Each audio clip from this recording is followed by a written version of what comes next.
साल की जिया मेहरा बहुत ही प्यारी और चुलबुली लड़की है। उसे लड़ाई झगड़े, खून खराबा ये सब बिल्कुल भी पसंद नहीं। वो बस अपनी पढ़ाई में ध्यान देती है और लोगों की मदद करना उसे बहुत अच्छा लगता है। जिया आज काफी दिनों बाद अपने फेवरेट डिलिशियस कैफे आई हुई थी। उसे यहाँ की कॉफी बहुत पसंद थी। वो आते ही अपनी टेबल पर बैठ गई और वेटर को बुलाकर कॉफी का ऑर्डर दिया। वेटर ने पूछा, यस मैम, बोलकर कॉफी लेने चला गया और जिया वहां बैठे ग्लास विंडो से बाहर का नजारा देखने लगी। तभी अचानक पूरे कैफे में भागम भाग मच गई। उसे कुछ समझ नहीं आया यहाँ हुआ क्या है। सब लोग वहां से भागने लगे। उसे कुछ समझ नहीं आया और वो जाकर एक टेबल के पीछे छुप गई। अभी कुछ पल पहले पूरा कैफे भरा हुआ था, अब वहीं एक भी लोग मौजूद नहीं थे। जिया को काफी डर लग रहा था। उसे बहुत ही घबराहट महसूस हो रही थी। उसके चेहरे पर पसीने की बूंदें साफ दिखाई दे रही थी। तभी अचानक उसे किसी की जूतों की खट-खट सुनाई दी और उसने टेबल के नीचे से झांक कर देखा। ब्लैक 3-पीस सूट पहने एक बहुत ही हैंडसम 26 साल का लड़का पूरे रॉब से चलते हुए अंदर आया। वो काफी अट्रैक्टिव लग रहा था। गोरा रंग, गहरी काली आंखें, ऊंची नाक, परफेक्ट जॉ लाइन, जिम से कमाई हुई मस्कुलर बॉडी। कुल मिलाकर किसी मॉडल से कम नहीं है, पर उसके चेहरे के एक्सप्रेशंस बिल्कुल कोल्ड थे, जिसे देखकर कोई भी डर से कांपने लगे। युवराज आहूजा, अंडरवर्ल्ड का बेताज बादशाह और मुंबई का टॉप बिजनेसमैन। शांत और एरोगेंट स्वभाव, जिसे लड़कियों में ना ही कोई इंटरेस्ट है और ना ही उनके लिए वक्त। वो अंदर आया और सामने लगे सोफे पर किसी महाराजा की तरह पैर पर पैर चढ़ाकर बैठ गया। ठीक उसके पीछे 2 आदमी खड़े थे और लगभग 10 से भी ज्यादा बॉडीगार्ड्स दरवाजे के पास खड़े थे। उस लड़के के चेहरे पर कोल्ड एक्सप्रेशन था और आंखें बिल्कुल एक्सप्रेशनलेस। उसका ऑरा इस वक्त ऐसा था मानो यमराज स्वयं किसी की जान लेने हाजिर हुआ। जिया मन ही मन बोली, हे भगवान, कहाँ फंसा दिया आपने मुझे, प्लीज बचा लीजिए। ये लोग कौन हैं और क्या चाहते हैं? वो मन ही मन बोल रही थी। तभी उसके कानों में किसी के गिड़गिड़ाने की आवाज आई। उसने फिर अपनी नजरें ऊपर उठाकर देखा तो सामने का नजारा देखकर हैरान रह गई। युवराज के सामने कैफे का मैनेजर घुटनों के बल बैठा हुआ था और उससे अपनी जान की भीख मांग रहा था। मैनेजर ने डर के मारे कांपते हुए कहा, प्लीज प्लीज मुझे माफ कर दीजिए, आगे से ऐसी गलती नहीं होगी। युवराज अपनी सर्द आवाज में बोला, युवराज आहूजा कभी किसी को दूसरा मौका नहीं देता। जिंदल, ये तुझे मुझसे गद्दारी करने से पहले सोचना चाहिए था। अपने पीछे खड़े आदमियों को इशारा किया। उस आदमी ने उसके हाथों में गन थमा दी। युवराज उस गन को अपनी उंगलियों से नचाते हुए अपने होठों पर शैतानी मुस्कुराहट लाकर मैनेजर को देखते हुए बोला, कोई आखिरी इच्छा जिंदल? जिया अपने मुंह पर हाथ रखे इस खौफनाक नजारे को देख रही थी। वो बहुत ज्यादा डरी हुई थी और उसकी आंखों से आंसू बह रहे थे। तभी उसके कानों में गोलियां चलने की आवाज आई और वो अपने कान पर दोनों हाथ रखकर आंखें बंद करके चीख पड़ी, नो! कुछ पल बाद उसने अपनी आंखें खोली तो वो और भी ज्यादा डर गई, क्योंकि उसके चेहरे के बिल्कुल सामने युवराज का खतरनाक चेहरा था और उसकी आंखों में बेहद गुस्सा। जिया डरते हुए बोली, प्लीज डोंट किल मी। डर से वो कांप रही थी और उसकी आंखें रोने की वजह से सूज चुकी थी। एक पल के लिए युवराज उसके इनोसेंट से चेहरे को देखता ही रह गया। बिना किसी मेकअप के जिया का भोला भाला चेहरा रोने की वजह से टमाटर की तरह लाल हो चुका था। भले ही वो रो रही थी, पर वो बहुत ज्यादा क्यूट लग रही थी, बिल्कुल किसी मासूम से छोटे बच्चे की तरह। युवराज अपनी गन की नोक उसके गाल पर नचाते हुए अपनी खतरनाक पर धीमी आवाज में बोला, तुम्हें ये सब नहीं देखना चाहिए था बेबी गर्ल। उसकी खतरनाक आवाज सुनकर जिया और भी ज्यादा डर गई और अपनी आंखें बंद करके बोली, प्लीज मैं किसी को कुछ नहीं बोलूंगी, प्लीज प्लीज मुझे छोड़ दीजिए। युवराज तो जैसे उसकी मासूमियत को देखता ही रह गया। कुछ पल तक युवराज उसे घूरता रहा और अगले ही पल उसके होठों पर एक शैतानी मुस्कुराहट तैर गई। उसने मन ही मन कहा, innocent girl, no no no, it's my innocent love, mafia's innocent love. थोड़ी देर तक जब जिया को कोई भी हलचल महसूस ना हुई तो उसने अपनी आंखें खोलकर देखा तो हैरानी से उसकी आंखें फैल गई, क्योंकि वहां का नजारा बिल्कुल भी वैसा नहीं था जैसा थोड़ी देर पहले था। कैफे में कोई मौजूद नहीं था। हर चीज अपनी जगह पर व्यवस्थित थी। यहाँ तक कि मैनेजर की बॉडी भी वहाँ नहीं थी और न ही युवराज का कोई अता पता था। कैफे की हालत देखकर ऐसा बिल्कुल भी नहीं लग रहा था कि थोड़ी देर पहले यहाँ भागम भाग हुई थी या किसी का मर्डर। जिया ने जल्दी से अपना बैग उठाया और दौड़ते हुए कैफे से बाहर आ गई। उसे 2-3 गहरी गहरी सांसें ली और खुद से बोली, ये जरूर कोई माफिया होगा, तभी तो दिन दहाड़े ऐसे ही उसने मैनेजर को मार डाला। फिर उसने ऊपर देखते हुए मासूमियत से कहा, हे भगवान जी, कभी मेरा उस मिस्टर माफिया से सामना मत करवाना। जिया वृद्धाश्रम के गार्डन में अपने हाथ में एक पेपर लिए उदास सी बैठी हुई थी। वो अक्सर यहाँ आया करती थी क्योंकि इस वृद्धाश्रम में उसकी दादी थी। उसके मॉम डैड की डेथ के बाद सारी प्रॉपर्टी उसके भाई और भाभी के नाम हो गई। उसकी भाभी बहुत ज्यादा घमंडी थी। उसने अपनी दादी को वृद्धाश्रम भिजवा दिया था और हर रोज कोई न कोई नया पैंतरा आजमाती रहती थी जिया को घर से बाहर निकालने के लिए। जिया वहीं बैठे उस पेपर को घूर रही थी, तभी किसी ने उसके सर पर प्यार से हाथ फेरा। ये कोई और नहीं, जिया की दादी थी। जिया दादी को देखते हुए बोली, दादी, ये सब कैसे होगा? दादी ने कहा, तू परेशान मत हो, सब ठीक हो जाएगा। जिया मायूस होकर बोली, कैसे ठीक होगा दादी? कॉलेज ने अचानक ट्रांसफर सर्टिफिकेट दे दिया। इतने बड़े मुंबई शहर में मैं अकेले कैसे रहूंगी? मैं तो वहाँ किसी को जानती भी नहीं हूँ। बातों के दौरान ही उन दोनों के पीछे से किसी की आवाज आई जिसने कहा, मुझे तो अच्छे से जानती हो ना बेटा। दोनों ने पीछे मुड़कर देखा तो वहाँ जिया की दादी के हमउम्र की एक औरत खड़ी थी। महंगे कपड़े और चेहरे पर एक अलग ही रौब था जिसे देखकर ही पता चल रहा था वो किसी बड़े घराने की है। उनके चेहरे पर एक सौम्य सी मुस्कुराहट थी। वो चलते हुए उन दोनों के पास आई और जिया की दूसरी साइड बैठ गई। जिया उनके गले लगते हुए खुशी से चहकते हुए बोली, बड़ी दादी, आप यहाँ कब आई? बड़ी दादी प्यार से जिया के बाल सहलाते हुए बोली, बस अभी अभी आई और तुम्हें ये बोलते हुए सुना कि तुम मुंबई में किसी को नहीं जानती। पर मैं तुम्हारे इस बात से बहुत ज्यादा नाराज हूँ। मैं भी तो मुंबई में ही रहती हूँ और तुमने इतनी आसानी से कह दिया तुम किसी को नहीं जानती। जिया अपने सर पर हल्का चपत लगाते हुए बोली, ओह बड़ी दादी, आप कितनी जल्दी सेंटी हो जाती हो। मैंने आपको थोड़ी ना कहा, मैं तो आपको बहुत अच्छे से जानती हूँ। हाँ, पर वो जगह मेरे लिए नई होगी, इसलिए थोड़ी टेंशन हो रही है। बड़ी दादी जिया की दादी से बोली, अगर तुम्हें कोई प्रॉब्लम ना हो तो मैं तुम्हारी पोती को अपने साथ ले जा सकती हूँ। वो मेरे साथ मेरे घर में रहेगी और मैं तुम्हारी पोती की पूरी जिम्मेदारी लेती हूँ। ऐसी बात क्यों कर रही है जया? हम दोनों बचपन की सहेलियां हैं और जिया सिर्फ मेरी ही नहीं, तेरी भी पोती है। मुझे पूरा भरोसा है तुझ पर। यहाँ अपने लालची भाई भाभी के साथ रहने से अच्छा तो वो तेरे साथ रह ले। बड़ी दादी और जिया की दादी दोनों बचपन से बहुत अच्छी सहेलियां थी। जब से जिया के दादी को उनके पोते ने वृद्धाश्रम में शिफ्ट किया था, तब से टाइम निकालकर वो हर बार मुंबई से यहाँ अपनी बेस्ट सहेली और अपनी बेस्टी जिया से मिलने आती थी। जिया ने मुंह लटकाते हुए पूछा, फिर बड़ी दादी, मैं आपके साथ कैसे रह सकती हूँ? मैंने तो आज तक आपका घर भी नहीं देखा। तो फिर चलो मेरे साथ, मेरे घर के साथ साथ पूरा मुंबई शहर देख लेना। जिया अपनी दादी की तरफ देखने लगी। जिया की दादी ने भी हाँ में सर हिला दिया और उसे जाने की इजाजत दे दी। जिया खुश होकर एक साथ बड़ी दादी और अपनी दादी के गले लग गई। जिया मुस्कुरा दी, आप दोनों दुनिया की बेस्टेस्ट ग्रैंडमदर हो। Love both of you. बड़ी दादी ने उसके सर पर हाथ फेरते हुए कहा, चल झूठी, मक्खन मत लगा। जिया बोली, अरे बड़ी दादी, सच्ची you are the best. You know ना, जिया कभी झूठ नहीं बोलती। बड़ी दादी हल्का नाराजगी से बोली, अच्छा तो फिर अपने बेस्ट दादी को इतने दिनों से याद क्यों नहीं किया?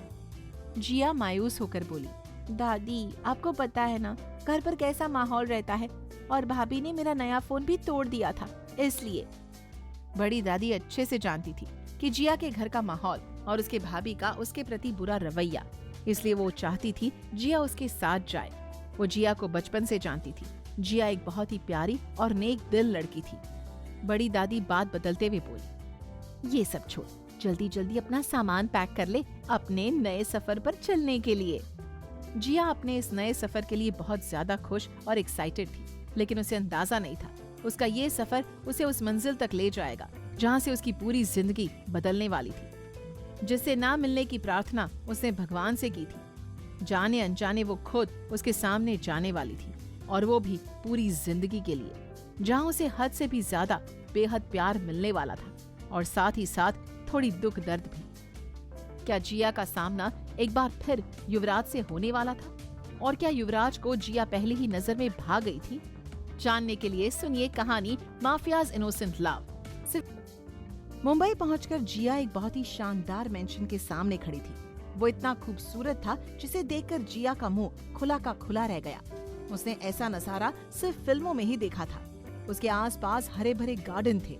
शाम के इस वक्त मेंशन सफेद रोशनी से जगमगा रहा था, जिससे उसकी खूबसूरती और भी ज्यादा बढ़ रही थी। जिया तो मानो वहाँ की खूबसूरती में ही खो गई थी। तभी उसके कानों में बड़ी दादी की आवाज पड़ी। बड़ी दादी ने पूछा, क्या हुआ बेटा, अंदर चलो। जिया बोली, जी हाँ दादी, चलिए। वो दोनों जैसे ही आगे बढ़े, एक गार्ड ने सर झुकाकर दोनों को विश किया और कार से दोनों का सामान लेने चला गया। मेंशन के अंदर का नजारा तो और भी ज्यादा खूबसूरत था। जिया ने घर की तरफ देखते हुए कहा, बड़ी दादी, आपको पता है, मुझे ऐसा फील हो रहा है जैसे मैं किसी राजा महाराजा के घर में आ गई हूँ। इतना बड़ा घर, हर चीज इतनी खूबसूरत है कि मैं क्या ही कहूँ। बिल्कुल लाजवाब, everything very very very beautiful. उसकी बात सुनकर बड़ी दादी मुस्कुराने लगी। जिया ऐसी ही थी, बहुत ज्यादा क्यूट और इनोसेंट। उसके दिल में जो आता था बेधड़क बोल देती थी। किसी के लिए भी अपने दिल खुन्नस रखना उसकी आदत नहीं थी।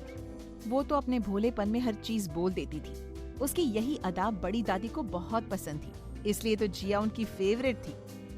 थकान की वजह से बड़ी दादी ने उसे उसके कमरे में आराम करने के लिए भेज दिया, और वो भी अपने कमरे में आराम करने चली गई। रात के वक्त जब वो और बड़ी दादी डिनर कर रहे थे, तो बातों ही बातों में जिया ने बड़ी दादी से उनके परिवार के बारे में पूछ लिया।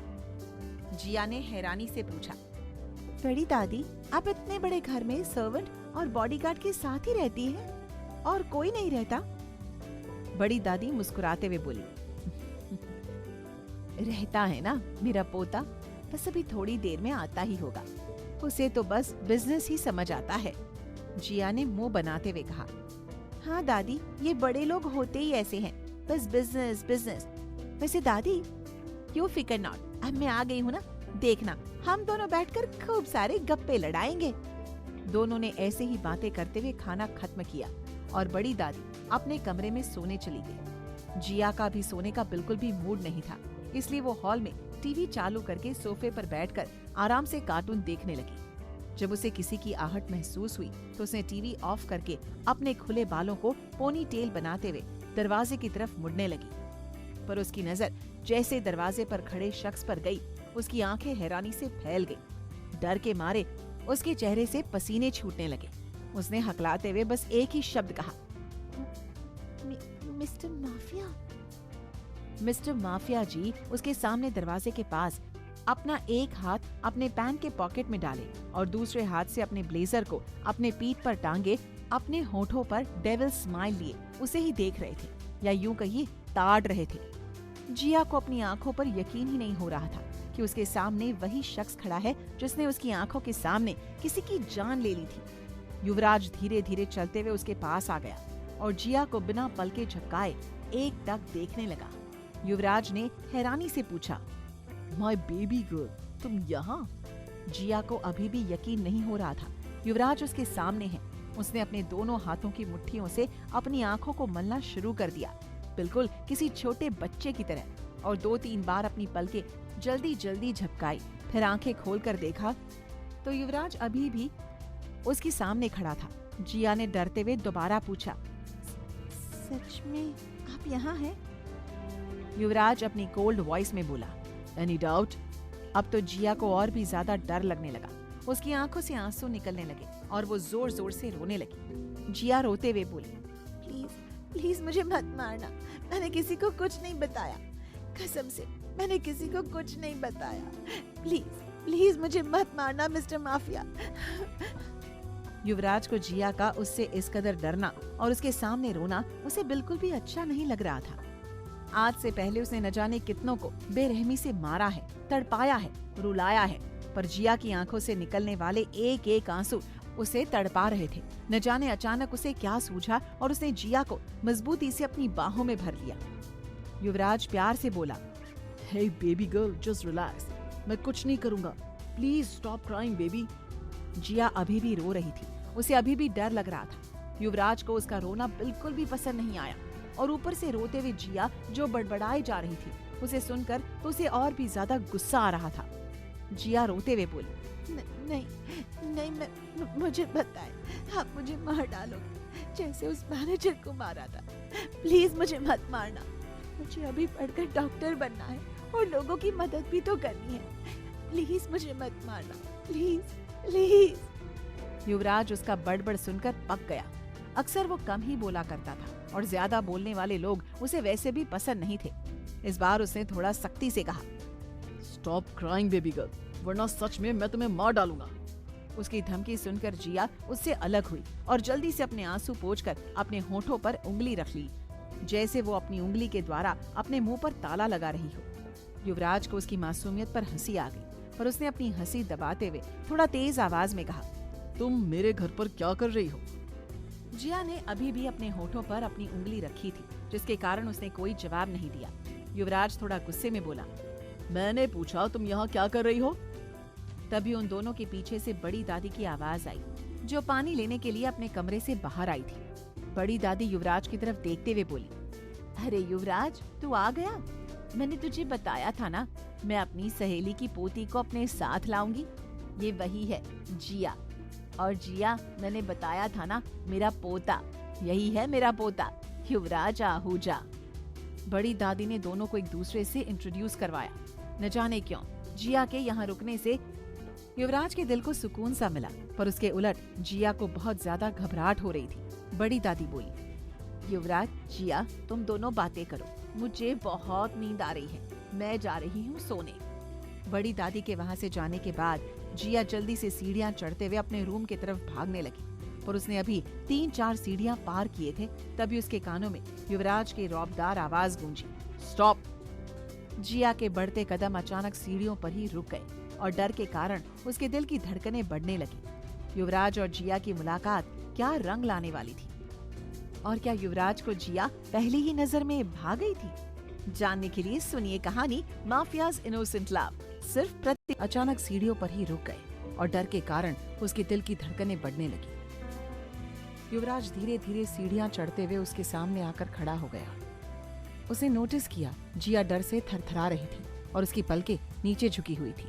युवराज ने मन ही मन सोचा, यार ये लड़की मुझसे इतना डरती क्यों है? फिर उसे देखते हुए बोला, baby girl, look at me. Jiya ने धीरे से अपनी नजर उठाकर युवराज को देखा और उसकी गहरी काली आंखों में कुछ पल के लिए खो सी गई।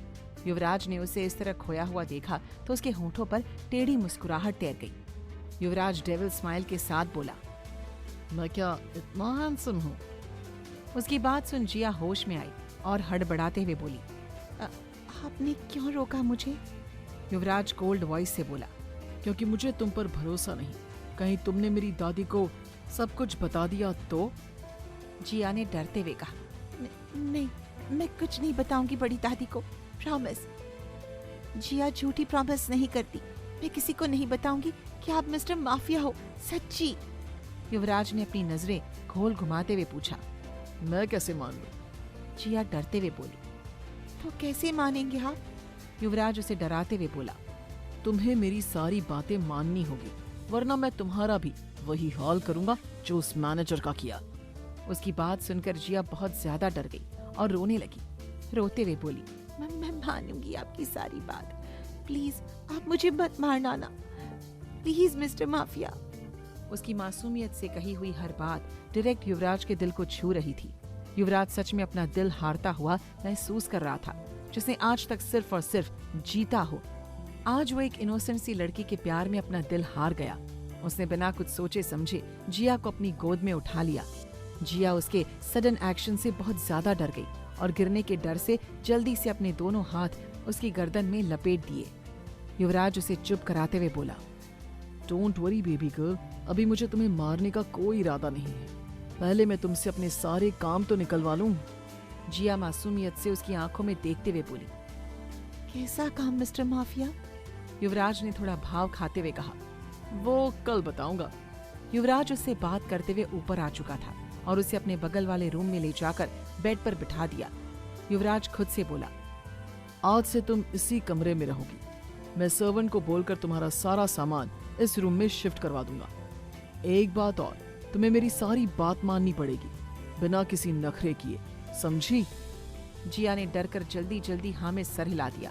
वो बिल्कुल किसी छोटे बच्चे की तरह रिएक्ट कर रही थी, जैसे कोई छोटा बच्चा हो। युवराज ने उसके दोनों गालों पर किस किया और उसके माथे पर किस करके मुस्कुराते हुए अपने कमरे में चला गया। जिया अपने दोनों गाल पर हाथ रखकर हैरानी से अभी भी दरवाजे की तरफ देख रही थी, जहाँ से युवराज अभी अभी बाहर गया। उसे तो यकीन ही नहीं हो रहा था युवराज ने अभी अभी उसे किस कर लिया। जिया ने अपने चेहरे को अपने हाथों से ढक लिया। उसे शर्म आ रही थी।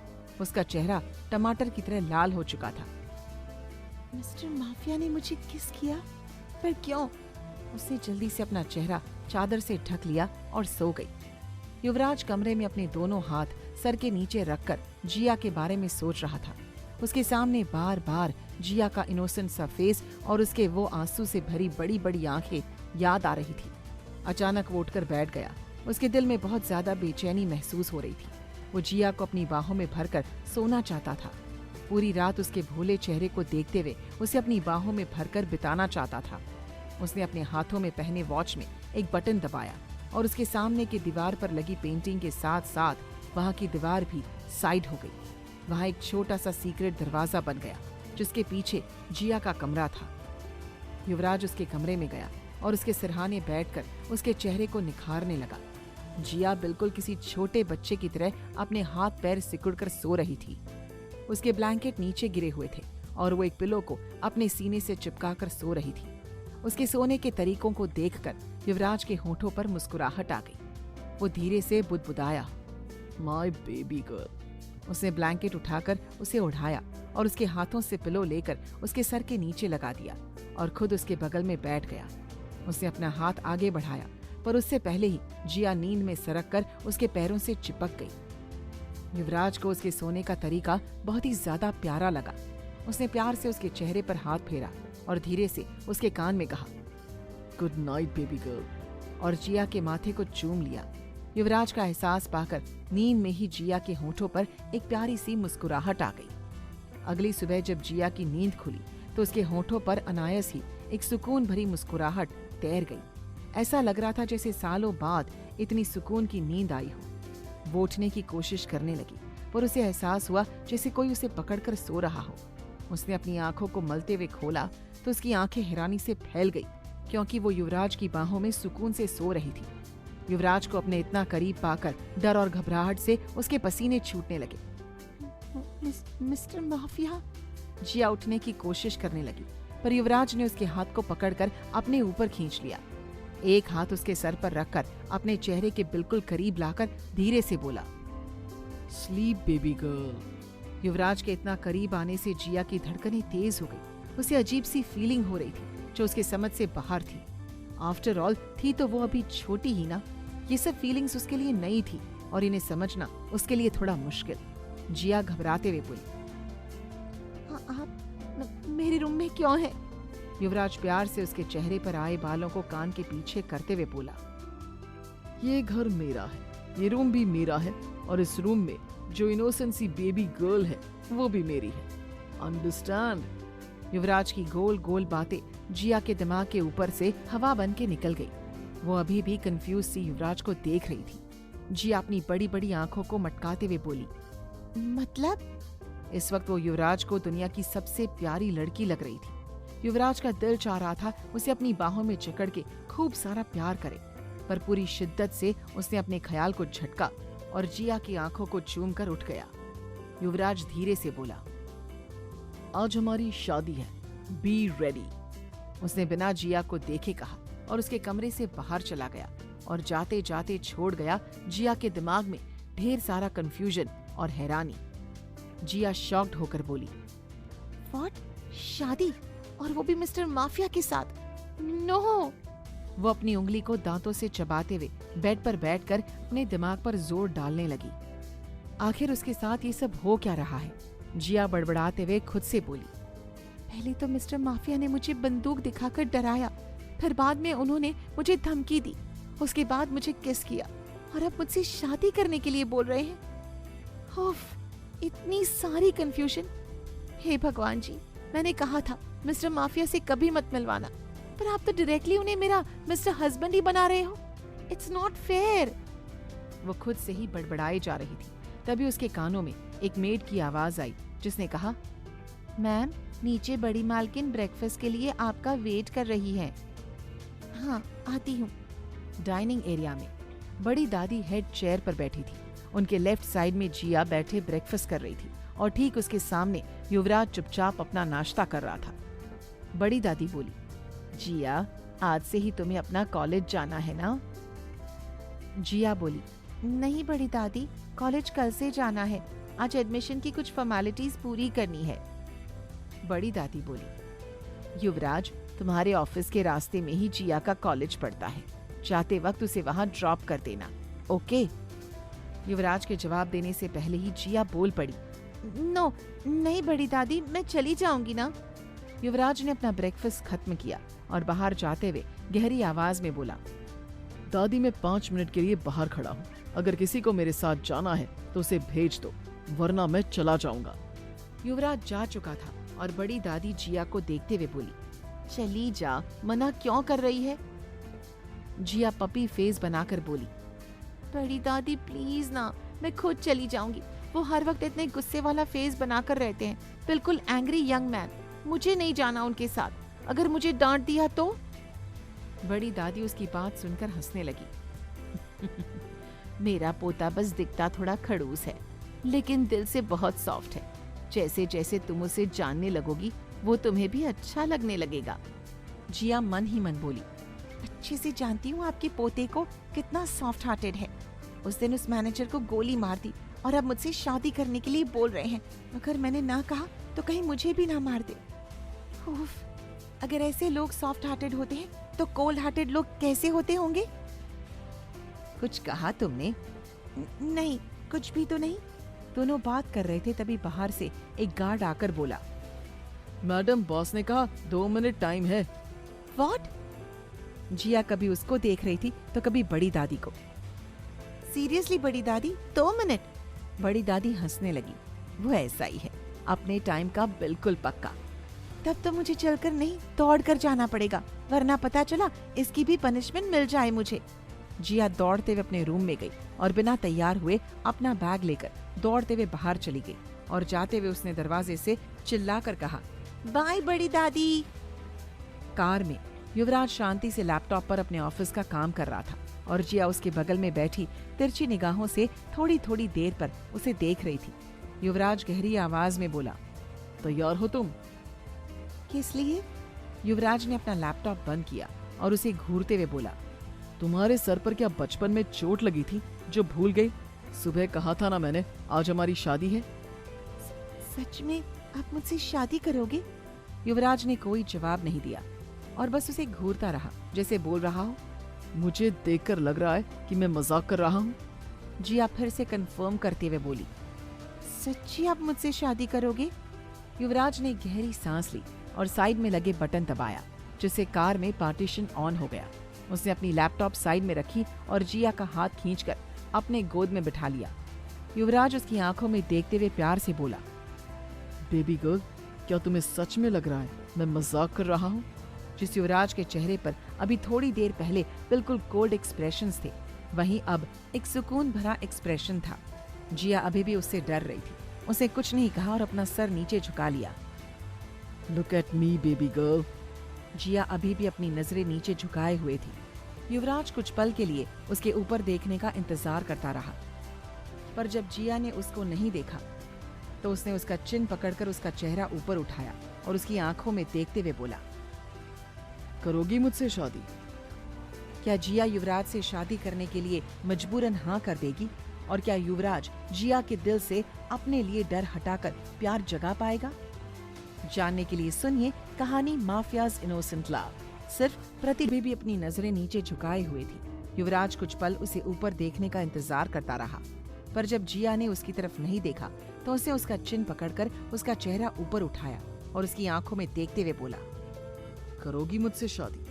जिया उसकी आंखों में देखते हुए थोड़ा घबरा कर बोली, क्यों करना चाहते हो आप मुझसे शादी? उसका सवाल सुन युवराज चुप हो गया। उसे समझ नहीं आया वो क्या बोले। वो जानता था वो उससे पहली नजर में प्यार कर बैठा है, पर उसे बोल नहीं पा रहा था।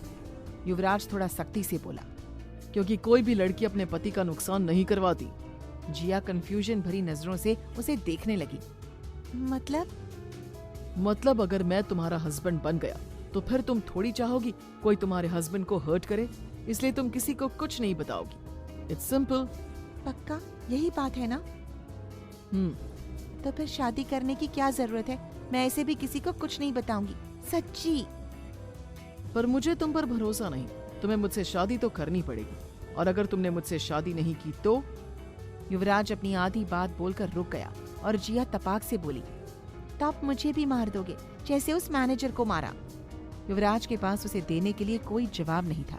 वो कुछ पल उसे घूरता रहा और उसकी कमर पर हाथ रखकर अपने और करीब खींचकर उसकी आंखों में देखते हुए बोला, नहीं, मैं तुम्हें नहीं मारूंगा, पर तुम्हें मुझसे शादी तो करनी पड़ेगी। No more argument baby, be ready for a marriage. Jiya थोड़ा हिम्मत करके जिद करते हुए बोली, पर मुझे नहीं करनी ना आपसे शादी। उसका ना बोलना युवराज को बहुत ज्यादा गुस्सा दिला गया। आज तक उसने जो चाहा था हर वो चीज पाई थी। पहली बार उसके दिल ने किसी लड़की की चाहत की थी और अब वो जिया को भी पाना चाहता था। हमेशा उसे अपने पास रखना चाहता था, उसे जी भरकर प्यार करना चाहता था, पर जबरदस्ती नहीं, शादी जैसे पवित्र बंधन में बांधकर उसे अपने पास रखना चाहता था। युवराज गुस्से में उसे घूरते हुए कोल्ड वॉइस में बोला, क्यों नहीं करनी? क्योंकि आप मिस्टर माफिया हो और माफिया विलन होते हैं, पर मुझे तो हीरो से शादी करनी थी। मैंने देखा है फिल्मों में माफिया बहुत बुरे होते हैं।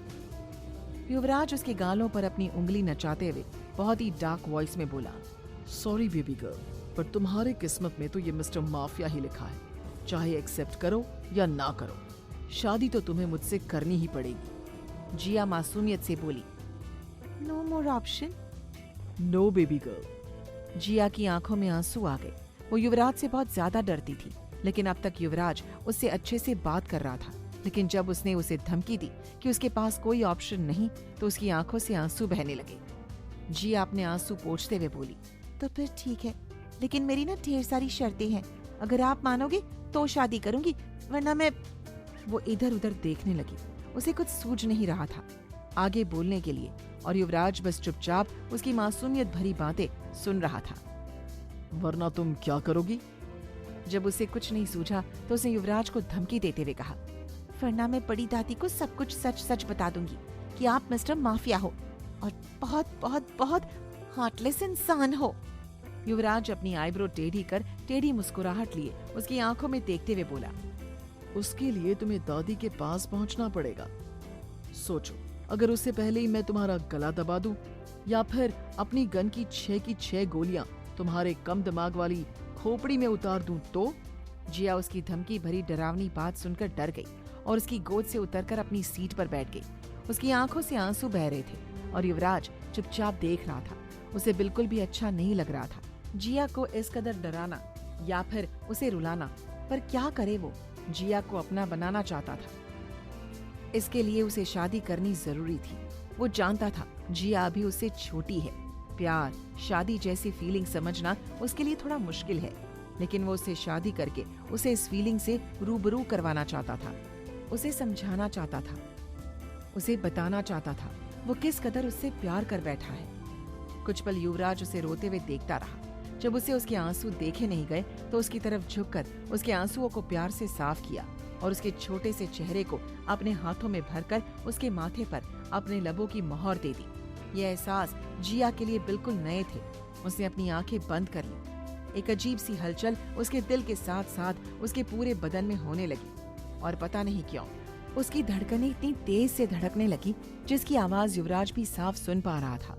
युवराज ने वापस उसे अपनी गोद में बिठा लिया और उसके गालों को छूते हुए प्यार से बोला, अच्छा बोलो, क्या शर्त है तुम्हारी? मैं सब सुनूंगा और मानूंगा भी, पर तुम रोना बंद करो। सच्ची मानोगे ना? जिया ने उसकी आंखों में देखते हुए बड़ी उम्मीद से कहा। हाँ मानूंगा, पर उसके बाद तुम मुझसे शादी करोगी ना? जिया ने मुस्कुराते हुए कहा, हाँ करूंगी मैं आपसे शादी, लेकिन आप मेरी सारी शर्तें मानोगे। उसके बाद मेरी पहली शर्त, आप मुझे कभी नहीं डराओगे, न धमकी दोगे और ना ही कभी डांटोगे। दूसरी शर्त, मुझ पे गुस्सा तो बिल्कुल भी नहीं करोगे, ना अपनी बड़ी बड़ी आंखों से मुझे घूर कर देखोगे और ना ही कभी मुझे अपनी गन दिखाकर डराओगे। तीसरी शर्त, आप मेरी सारी विश पूरी करोगे और गुड हस्बैंड के साथ साथ केयरिंग और लविंग हस्बैंड भी बनोगे। मेरी चौथी और लास्ट शर्त, आप कभी भी मेरे अलावा किसी और लड़की को ताड़ोगे नहीं, चाहे वो कितनी भी सुंदर क्यों ना हो। ओके? अगर आप मेरी ये सारी शर्तें पूरी करोगे तभी मैं आपसे शादी करूंगी, वरना भूल जाना। युवराज चुपचाप उसकी सारी शर्तें सुन रहा था, पर उसने जो आखिरी में कहा उसे सुनकर युवराज की आंखें हैरानी से फैल गई। अभी तक तो उसकी सारी शर्तें उसे बचपना लग रही थी, पर आखिर में उसने जो कहा उसे सुनकर तो उसके होश ही उड़ गए। What do you mean? ताड़ोगे नहीं? मैं क्या तुम्हें उस टाइप का लड़का दिखता हूँ? और एक मिनट, तुमने ऐसा क्यों कहा कि मैं सिर्फ तुम्हें देख सकता हूँ?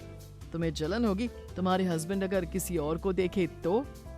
मुझे क्यों जलन होगी? तो फिर ये शर्त क्यों रखी तुमने?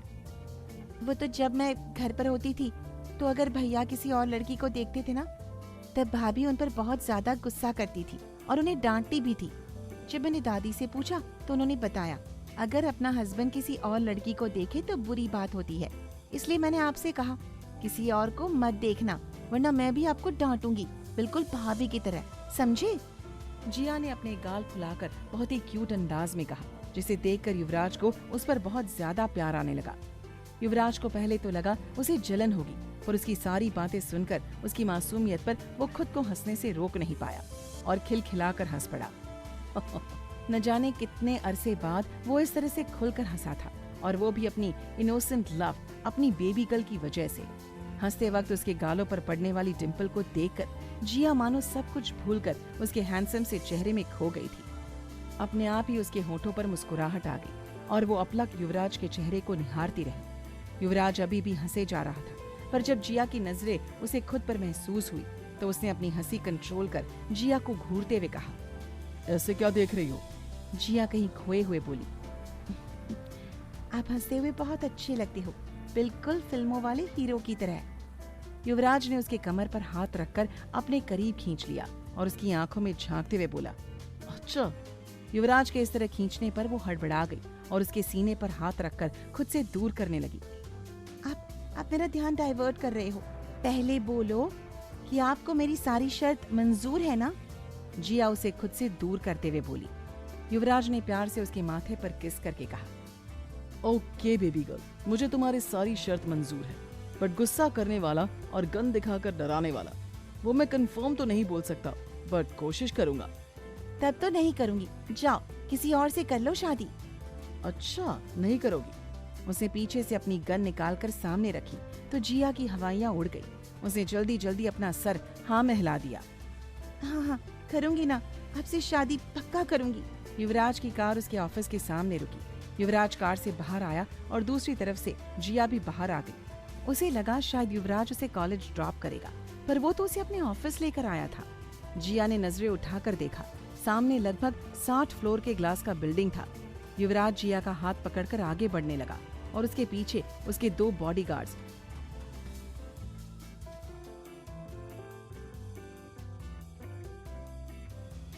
जिया ने नजरें उठाकर देखा, सामने लगभग 60 फ्लोर के ग्लास का बिल्डिंग था। युवराज जिया का हाथ पकड़कर आगे बढ़ गया और उसके पीछे उसके 2 बॉडीगार्ड। युवराज उसे लेकर सीधे अपने कैबिन की ओर बढ़ने लगा।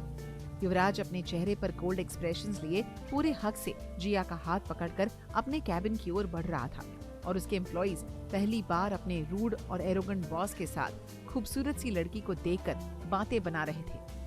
ओए, वो देख, बॉस के साथ वो खूबसूरत सी लड़की कौन है? एक एम्प्लॉय ने कहा। दूसरी एम्प्लॉय बोली, चाहे जो भी हो, कितनी प्यारी है, देखना बिल्कुल डॉल की तरह। तीसरी एम्प्लॉय बोली, बॉस ने कितना हक से उसका हाथ पकड़ रखा है और ये लड़की भी सर के साथ जा रही है, कहीं उनकी गर्लफ्रेंड तो नहीं? चाहे जो भी हो, दोनों साथ में बड़े अच्छे लग रहे हैं। बिल्कुल made for each other. Office के एम्प्लॉइज अलग अलग बातें बना रहे थे और ये सब सुनकर वहीं पर खड़ी एक लड़की गुस्से में तमतमा रही थी, जैसे उसे युवराज के साथ जिया बिल्कुल भी अच्छी नहीं लग रही हो।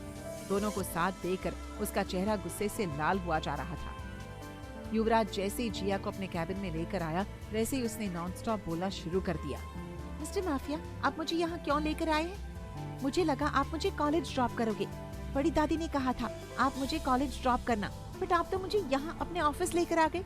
क्यों लाए मुझे आप यहाँ? मिस्टर माफिया बोलिए ना, क्यों लाए? हाँ, तुम हर बार भूल क्यों जा रही हो? मैंने कहा ना, आज हमारी शादी है, हम यहाँ शादी करने आए हैं। So just shut up and stay there. Yuvraj ने उसका हाथ पकड़कर सोफा पर बिठा दिया। पर शादी तो मंदिर में होती है ना, पर आप मुझे ऑफिस में क्यों लाए? हमें मंदिर चलना चाहिए था ना। जिया का अगला सवाल, और युवराज ने उसका बड़बड़ बोलने पर उसे घूर कर देखा। हम कोर्ट मैरिज करेंगे और 5 मिनट में मेरा लॉयर आता ही होगा। सो जस्ट शट योर माउथ। इस बार युवराज ने गुस्से में कहा। पर मैं I said just shut up. वो आगे भी कुछ बोलना चाहती थी, पर युवराज के गुस्से से लाल हुई आंखें और उसका सख्त चेहरा देखकर चुप हो गई और मन ही मन उसे कोसने लगी।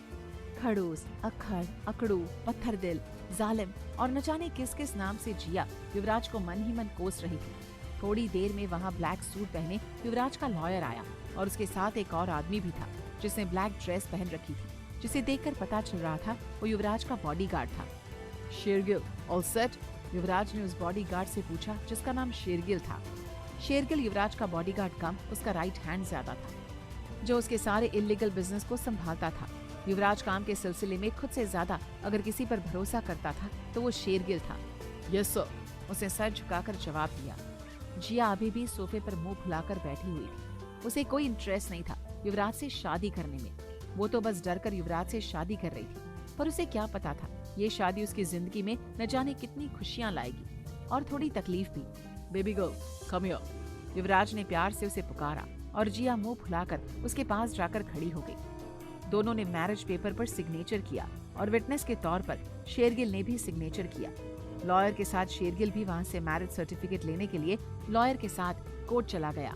दोनों के जाने के बाद जिया मुंह फुलाकर युवराज को घूरने लगी, जैसे जताना चाह रही हो वो उससे कितना गुस्सा है। उसके चेहरे के एक्सप्रेशन इस वक्त बहुत बहुत बहुत ज्यादा क्यूट थे। कोई भी उसके चेहरे को देखकर उसके दोनों फूले हुए गाल खींच लेता और खूब सारा प्यार करता। वैसा ही कुछ हाल युवराज का था। उसे ऐसे मुंह फुलाए हुए देखकर युवराज मुस्कुराते हुए बोला, What happened, baby girl? जिया बोली, क्या व्हाट हैपेंड? बस हो गई शादी? युवराज कंफ्यूज होकर बोला, हाँ हो गई। हम लोगों ने मैरिज पेपर पर सिग्नेचर तो कर दिया और थोड़ी देर में शेरगिल हमारा मैरिज सर्टिफिकेट लेकर आ जाएगा। हैं? क्या ऐसे होती है शादी बिना मंगलसूत्र और सिंदूर के? हमारे यहाँ तो बिना मंगलसूत्र और सिंदूर की शादी नहीं मानी जाती। युवराज ने मुस्कुराते हुए प्यार से उसके गालों को छुआ और उसके माथे पर किस करके कहा, तुम्हें लगानी है सिंदूर और मंगलसूत्र? ये कैसा क्वेश्चन है? शादी के बाद सब लड़कियां लगाती है तो मैं भी लगाऊंगी ना। Wait a minute. युवराज ने अपने टेबल के ड्रॉवर को खोलकर उसमें से एक छोटी सी सोने की डिब्बी निकाली जिसमें सिंदूर था और उसके साथ ही एक छोटा सा रेड बॉक्स जिसमें मंगलसूत्र रखा था। युवराज ने उस मंगलसूत्र को जिया के हाथ में पहना दिया क्योंकि वो एक हैंड मंगलसूत्र था जिसे युवराज ने स्पेशल जिया के लिए डिजाइन किया था। ये क्या? मंगलसूत्र तो गले में पहनते हैं ना? हाँ गले में पहनते हैं, बट ये हैंड मंगलसूत्र जब तक मेरी बेबी गर्ल थोड़ा मैच्योर और स्मार्ट नहीं हो जाती ना, तब तक हम अपनी शादी को सीक्रेट रखेंगे। ओके? जिया ने बिना किसी सवाल के अपना सर हाँ में हिला दिया और युवराज ने हल्का सा सिंदूर का कतरा उसके मांग में भरकर उसके बालों से ढक दिया। युवराज उसके चेहरे को देखते हुए बोला, नाउ हैप्पी? जिया मन ही मन बोली, आपसे शादी करके काहे का हैप्पी? हाँ, अब मैं कॉलेज जाऊँ, मुझे कॉलेज जाने के लिए लेट हो रहा है। युवराज ने उसे जाने की परमिशन दे दी और वो उसके ऑफिस से निकलकर कॉलेज चली गई। युवराज ने पहले ही उसके कॉलेज में अपने एक आदमी को भेज दिया था जो जिया की एडमिशन में हेल्प करवा दे और उसकी आइडेंटिटी को सीक्रेट रखने के लिए प्रिंसिपल को अच्छे से समझा दे। सारी फॉर्मेलिटीज पूरी होने के बाद जिया जैसे प्रिंसिपल के ऑफिस से बाहर आई, सामने से आते एक लड़के से टकरा गई। अचानक हुए टक्कर से वो लड़का एक तरफ गिरा और जिया उसकी ऑपोजिट साइड जा गिरी। जिया अपना सर पकड़कर बोली, आउच, मम्मी! क्या भैया, देखकर नहीं चल सकते? वो लड़का जिया के मुंह से भैया सुनकर हैरान रह गया और खुद से बड़बड़ाने लगा। ये आजकल की लड़कियां ना कुछ ज्यादा ही स्मार्ट हो गई है। पहले तो भैया बोलकर लड़कों का दिल तोड़ती है और बाद में भाई बनकर उसको प्रोटेक्ट करने में हड्डियां अलग टूटती है। वो लड़का अपना कपड़ा झाड़ते हुए खड़ा हो गया। वो लड़का बहुत ज्यादा हैंडसम था, बट युवराज से कम। उसे ब्लू जीन्स के साथ व्हाइट टी शर्ट और ऊपर से ब्लैक शर्ट पहन रखी थी, जिसके सारे बटन खुले हुए थे। उसे अभी तक जिया का चेहरा नहीं देखा था, उसे बस उसकी आवाज सुनी थी। जैसे उसने अपने सामने गिरी लड़की को देखा, जो बड़ी मासूमियत से किसी छोटे बच्चे की तरह अपना सर पकड़कर सहला रही थी, उसके होठों पर अपने आप ही मुस्कुराहट आ गई। जिया बहुत ही ज्यादा क्यूट लग रही थी, बिल्कुल किसी डॉल की तरह। उसे लाल रंग का जंप सूट पहन रखा था और बालों को खुला रखा था। लाइट मेकअप और ऊपर से उसकी मासूमियत उफ कहर ढा रही थी। उस लड़के ने अपना हाथ आगे करके जिया के उठने में हेल्प की और प्यार से उसके सर पर हाथ रखकर बोला, ज्यादा जोर से लगी?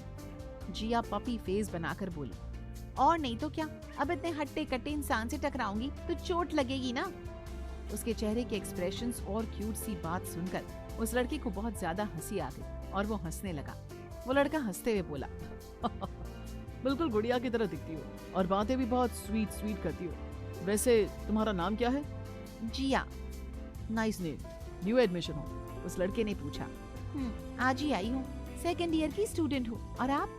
मैं फाइनल ईयर। दोनों अभी बात कर ही रहे थे, तभी एक गार्ड आकर जिया से बोला, मैम चलिए, हमें लेट हो रहा है। जिया उस लड़के को बाय भाई बोलकर जाने लगी। वो भी कुछ कदम चली थी, तभी वो लड़का पीछे से चिल्लाया, हे गुड़िया, तुम्हारा फोन यहीं गिर गया। उसने जिया का फोन उठाकर उसके हाथों में थमा दिया। जिया ने मुस्कुराते हुए कहा, थैंक यू भैया, बट मेरा नाम जिया है, गुड़िया नहीं। वो लड़का मुस्कुराते हुए बोला, आई नो, बट गुड़िया ज्यादा सूट कर रहा है। जिया ने मुस्कुराते हुए बाय कहा और वहाँ से चली गई। वो लड़का अभी भी जाते हुए जिया को देख रहा था, तभी एक लड़की आकर उसके कंधे पर हाथ रखकर बोली, ओए, इतने गौर से क्या देख रहे हो उसे? उस लड़के ने जिया से नजरें हटाकर उस लड़की को देखते हुए कहा, कुछ नहीं, बस ऐसे ही देख रहा हूँ, बहुत क्यूट थी। वो लड़की उसे घूरते हुए बोली, क्या मतलब बहुत क्यूट थी? मुझ में क्या कांटे लगे हैं? वो लड़का हंसने लगा और उसके सर पर चपत लगाकर बोला, मेरी पागल छवि कुछ भी सोचती है। उसे मुझे भैया कहा, मैं तो ऐसे ही अपना ओपिनियन बता रहा हूँ। ओ ऐसी बात है, तो फिर ठीक है। रात के वक्त जिया बड़ी दादी के साथ बैठकर डिनर कर रही थी। युवराज अभी तक ऑफिस से वापस नहीं आया था। अक्सर वो काफी देर से घर आता था। वो दोनों बातें करते हुए डिनर कर रहे थे। बड़ी दादी जिया से उसके कॉलेज के बारे में पूछ रही थी। ऐसे ही बातें करते हुए दोनों ने डिनर फिनिश किया और अपने अपने कमरे में सोने चले गए। जिया ने कल कॉलेज जाने के लिए बुक्स और इम्पोर्टेंट चीजों को निकालकर पहले ही टेबल पर रख दिया, ताकि कल कॉलेज के पहले दिन लेट न हो, और फिर सोने के लिए बेड पर लेट गई। जस्ट अभी उसे नींद आ ही रही थी, तभी उसे अपने पेट पर किसी के हाथ महसूस हुए और वो डर के मारे चीखते हुए उठकर बैठ गई।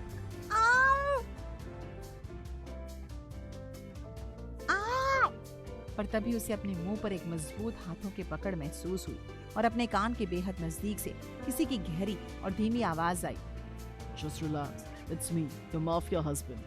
युवराज की आवाज सुन जिया की जान में जान आई, पर वो फिर से चौंक गई और खुद को युवराज से छुड़ाने की कोशिश करने लगी। युवराज के हाथ अभी भी उसके मुंह पर थे। उसे गुस्से में उसके हाथ को काट लिया। एक दर्द भरी चीख के साथ युवराज ने उसे घूरते हुए अपना हाथ पीछे किया और अपने हाथ को देखा, जिस पर जिया के दांतों के निशान थे। युवराज गुस्से में कुछ बोलने को हुआ, पर उससे पहले जिया उससे दुगुना गुस्सा करते हुए बोली, खुद को इतने बड़े माफिया समझते हो? मैनर्स नाम की चीज है या नहीं आप में? ऐसे कैसे किसी लड़की के कमरे में आप बिना उसकी परमिशन के आ सकते हैं? और आप आए कैसे? मैंने डोर, बालकनी का डोर और सारी खिड़कियां अंदर से लॉक करके रखी थी, फिर आप कहाँ से टपक पड़े? हाँ? युवराज तो पहले गुस्से में कुछ पल उसे घूरता रहा और फिर उसके कमर पर हाथ रखकर अपने करीब खींच लिया। अचानक उसके इस तरह खींचने से जिया हड़बड़ा गई और युवराज को देखने लगी, जो अपनी आंखों में बेहद गुस्सा लिए उसे ही घूर रहा था। जिया ने थूक घटक लिया। उसे अपने आसपास का माहौल गर्म होता हुआ महसूस हो रहा था और युवराज की गुस्से से भरी लाल आंखें उसे कांपने पर मजबूर कर रही थी। युवराज गुस्से में दांत पीसते हुए बोला, आज तक किसी की भी इतनी हिम्मत नहीं जो युवराज आहूजा की आंखों में आंखें डालकर उससे ऊंची आवाज में बातें करे, और तुम मुझसे सवाल कर रही हो। उसकी गुस्से से भरी बात सुन जिया सहम गई, पर फिर भी अपनी नजरें नीचे झुकाकर धीमी आवाज में कहा, किसी में से नहीं हूँ, मैं आपकी वाइफ हूँ, तो मैं आपसे क्वेश्चन कर सकती हूँ। जिया भले ही उससे डर रही थी, पर फिर भी उसने अपनी दिल की बात कही जो उसके दिल में थी। युवराज कुछ पल उसे देखता रहा। उसे अच्छा लगा जिया को उस पर यूं हक जताता देख। उसकी बातों को सुनकर, उसको देखकर साफ पता चल रहा था वो उससे कितनी डर रही है, पर फिर भी उसने अपने दिल की बात कही। ये बात युवराज के दिल को छू गई। उसका गुस्सा जैसे पल में छू मंतर हो गया और उसके होठों पर अनायास ही एक छोटी सी मुस्कुराहट तैर गई। सबसे अलग, सबसे जुदा हो तुम बेबी गर्ल। पहली नजर में ही तुम्हारे इस इनोसेंट मासूम चेहरे को देखकर पता नहीं क्यों इस बेचैन दिल को एक अलग सा ही सुकून मिला था। और पहली बार तुम्हारी इन बड़ी बड़ी काली आंखों में मैंने अपने दिल को डूबता हुआ महसूस किया था। अब से तुम मेरी हो, सिर्फ और सिर्फ मेरी, युवराज आहूजा की बेबी गर्ल। मेरी जिंदगी, मेरी जान, मेरा सब कुछ, सिर्फ और सिर्फ तुम हो जिया। I love you. युवराज अपने सामने बैठी जिया को देखकर मन ही मन सोच रहा था, और जिया कब से उसे आवाज दे रही थी, पर युवराज तो जैसे किसी और ही दुनिया में गुम था। Mister mafia, hello mister mafia, कहाँ खो गए आप? जिया ने उसे हिलाते हुए कहा। हाँ, सॉरी बेबी गर्ल।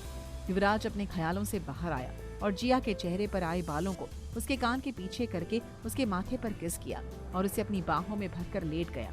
इन्हें क्या हुआ? अभी तो गुस्से में आग बबूला हुए जा रहे थे और अब इतने प्यार से पेश आ रहे हैं। यार, इनकी खोपड़ी का कोई स्क्रू ढीला है क्या? जिया अपने मन में अनाप शनाप सोचने लगी और युवराज उसके चेहरे को अपने सीने से लगाकर उसके बालों को धीरे धीरे सहलाते हुए उसे कडल करने लगा। आपने डिनर किया? जिया की धीमी आवाज और युवराज के होठों पर आई वो दिलकश मुस्कुराहट जिसे वो काफी सालों पहले भूल चुका था। सो जाओ, युवराज ने भी उतनी ही धीमी आवाज में कहा और उसके माथे पर होंठ रख दिए। उसके लबों का एहसास पाकर जिया की मुट्ठियां युवराज के शर्ट पर कस गई और आंखें अपने आप ही सुकून से बंद हो गई। अगली सुबह खिड़की से आती हुई सूरज की रोशनी जैसे ही जिया के खूबसूरत चेहरे पर पड़ी, उसे करवट लेकर अपना चेहरा युवराज के सीने में छिपा लिया। युवराज ने भी उतनी ही तेजी से उसके कमर पर हाथ रखकर उसे अपने ऊपर ले लिया और उसके कमर के आसपास अपनी मजबूत बाहें लपेट दी। युवराज के मजबूत पकड़ का एहसास होते ही जिया की आंखें खुद ब खुद खुल गई और ठीक उसके सामने उसे युवराज का वो बेहद हैंडसम और अट्रैक्टिव चेहरा दिखा, जिसे देखकर वो सब कुछ भूलकर बस उसके दीदार में लग गई। आज पहली बार वो युवराज को इतने करीब से देख रही थी। पहली बार जब उसने उसे कैफे में देखा था, तब उसका डरावना चेहरा और उसकी हाथ में गन देखकर इस कदर डर गई थी कि पिछले कुछ दिनों में उसने युवराज को कभी ध्यान से देखा ही नहीं। आज उसे एहसास हुआ युवराज कितना ज्यादा हैंडसम है और ऊपर से उसकी मस्कुलर वेल मेंटेन बॉडी जिसे देख कोई भी लड़की फ्लैट हो जाए। उसके माथे पर बिखरे उसके मेसी बाल जो उसके माथे को ढकने की नाकाम कोशिश कर रहे थे, उसकी घनी लंबी पलकें जो उसके खूबसूरत बड़ी बड़ी आंखों को ढके हुए थी, उसका अट्रैक्टिव गोरा और हैंडसम चेहरा जिसे देखकर जिया के होठों पर एक प्यारी सी मुस्कुराहट आई। You were so arrogant, but I don't know why. Your face, उफ, कातिलाना लग रहा है। अब तक आपने न जाने कितनों की जान ली होगी, बट आपकी ये किलर पर्सनालिटी को देखकर तो बिना गोली चलाए न जाने कितनी लड़कियां मरती होंगी। जिया ने बड़े ही अदा के साथ अपने दोनों कोहनी उसके सीने के ऊपर टिका दी और अपना चेहरा उस पर रखकर प्यार भरी नजरों से युवराज को देखने लगी। अगले ही पल उसने अपनी उंगलियों से युवराज के माथे पर के बालों को ऊपर किया और झुककर धीरे से उसके माथे पर अपने लबों की मुहर दे दी, जैसे कल रात युवराज ने उसे दी थी। उसे भी नहीं पता था वो ऐसा क्यों कर रही है, बट लाइफ में पहली बार वो किसी लड़के को देखकर इस तरह अट्रैक्ट हुई थी। पागल हो जाऊंगी मैं। जिया ने गहरी सांस छोड़ी और उसके ऊपर से उठने लगी, पर अगले ही पल युवराज ने करवट लेकर उसे नीचे दबा दिया और उसके ऊपर आ गया। उसकी मूवमेंट से जिया एकदम हैरान रह गई। उसे तो लगा युवराज सो रहा होगा, लेकिन नहीं, युवराज तो शायद उसकी सारी बातें सुन चुका था, जिसे सोचकर ही जिया ने अपनी आंखें कसकर बंद कर ली और अपने निचले होंठ को दांतों तले चबा लिया। ओह नो, सॉरी, वो मैंने ऐसे ही बोल दिया था। सच में मुझे नहीं पता था आप जाग रहे हो। पता नहीं आपके हैंडसम से फेस को देखकर, नो, आई मीन आपके फेस को देखकर अपने आप मुंह से निकल गया। जिया अपनी आंखें बंद करके जल्दी जल्दी बोलने लगी और युवराज उसके चेहरे पर आते हुए क्यूट एक्सप्रेशंस को देखकर मुस्कुराने लगा। Don't worry baby girl, I am your husband. हक है तुम्हारा मुझे इस तरह देखने का। और युवराज अपनी बातें बोलकर रुका और एक लंबा पॉज लेते हुए उसे देखने लगा।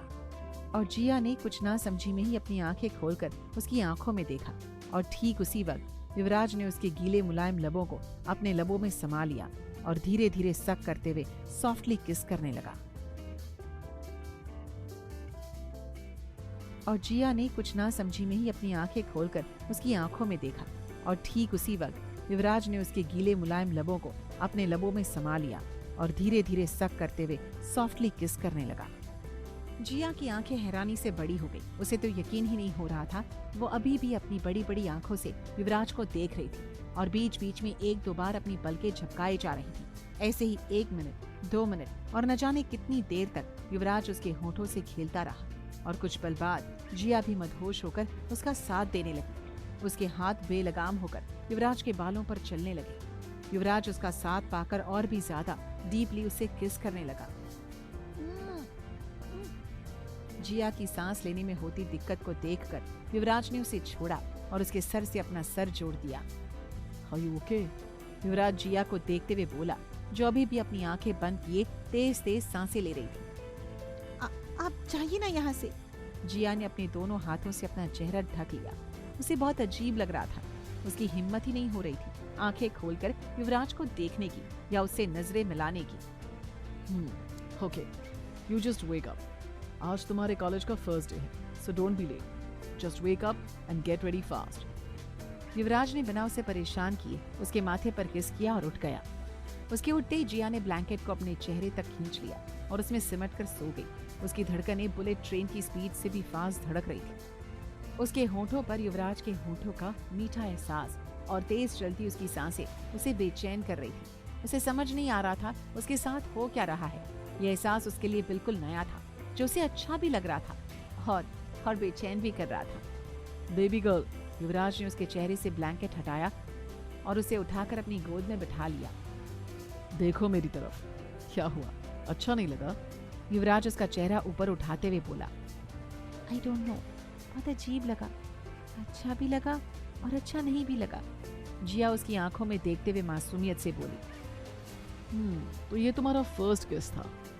युवराज उसके होठों को अपने अंगूठे से रब करते हुए बोला और एक बार फिर जिया के अंदर तक सिरहन पैदा हो गई। मुझे नहाना है, कॉलेज के लिए लेट हो जाऊंगी। जिया वॉशरूम में भाग गई और उसके पीछे से युवराज के होठों पर एक प्यारी सी स्माइल आ गई। My innocent baby girl. वो भी अपने रूम में चला गया। कॉलेज में जिया अपनी नजरें इधर उधर दौड़ाते हुए आगे बढ़ रही थी। आज उसका कॉलेज का पहला दिन था और वो पूरे कॉलेज को अच्छे से देख रही थी। हे गुड़िया! अचानक उसके कानों में किसी की आवाज पड़ी और वो पीछे मुड़ी। भैया! उसके होठों पर बड़ी वाली स्माइल आ गई और वो दौड़ते हुए उसके पास चली गई। कहाँ थे आप? मैं कब से आपको ही ढूंढ रही थी। आज मेरा पहला दिन है ना, मुझे बहुत अजीब लग रहा है, ऐसे अकेले अकेले। जिया थोड़ा मायूस होकर बोली। बस इतनी सी बात, चल तुझे किसी से मिलवाता हूँ। रोनी उसे अपने साथ उसके क्लास में ले गया और छवि को आवाज दी। छवि बोली, हाय रोनी, तुम यहाँ? हाँ यार, गुड़िया को क्लास तक छोड़ना था और इसे तुमसे मिलवाना भी था। उसे दोनों को एक दूसरे से इंट्रोड्यूस करवाया। छवि को जिया से मिलकर बहुत अच्छा लगा। वो थी ही इतनी क्यूट और प्यारी। गुड़िया, छवि तुम्हारी क्लासमेट है, अगर कोई प्रॉब्लम हो तो तुम इससे बोल देना। अब मैं चलता हूँ, मेरा भी क्लास का टाइम हो रहा है और मधु मेरा इंतजार कर रही होगी। ये मधु कौन है? हमारी तीसरी फ्रेंड, रोनी की क्लासमेट है। लंच टाइम में हम तुमने उससे भी मिलवा देंगे। रोनी अपने क्लास में चला गया और छवि जिया को लेकर क्लास के अंदर चली गई। उन दोनों ने एक साथ बहुत सारी बातें की और क्लास के सारे लेक्चर्स अटेंड किए। लंच टाइम में रोनी ने मधु से जिया को मिलवाया और मधु को भी जिया अच्छी लगी। बहुत ही जल्द चारों की बहुत ही अच्छी दोस्ती हो गई। उन सब ने बहुत सारी बातें की और फिर लंच टाइम ओवर होने के बाद अपने अपने क्लास में चले गए। युवराज के ऑफिस में उस लड़के के बारे में पता चला जो कल कॉलेज में जिया से मिला था? युवराज बिना किसी एक्सप्रेशन लिए अपने सामने खड़े शेरगिल को देखते हुए बोला। यस बॉस, उसका नाम रोनी मेहरा है। वो जिया मैम के सीनियर है और उनके दोस्त भी। दोस्त? युवराज के दिमाग में ये दोस्त शब्द अटक कर रह गया। एक दिन में ही दोस्ती हो गई? ओके, उसका बैकग्राउंड क्लीन चिट बॉस, अच्छा लड़का है। I don't think Jiya ma'am को उनके साथ कोई प्रॉब्लम होगी और मैंने उनके सिक्योरिटी का भी इंतजाम कर दिया है। शेट्टी के साथ हमारी डील कितने बजे की है? अब उन दोनों की बातों ने जिया से हटकर बिजनेस का रुख ले लिया। बस आधे घंटे में। ओके चलो अभी निकलते हैं। युवराज जाने के लिए उठा, पर शेरगिल ने उसे रोक लिया।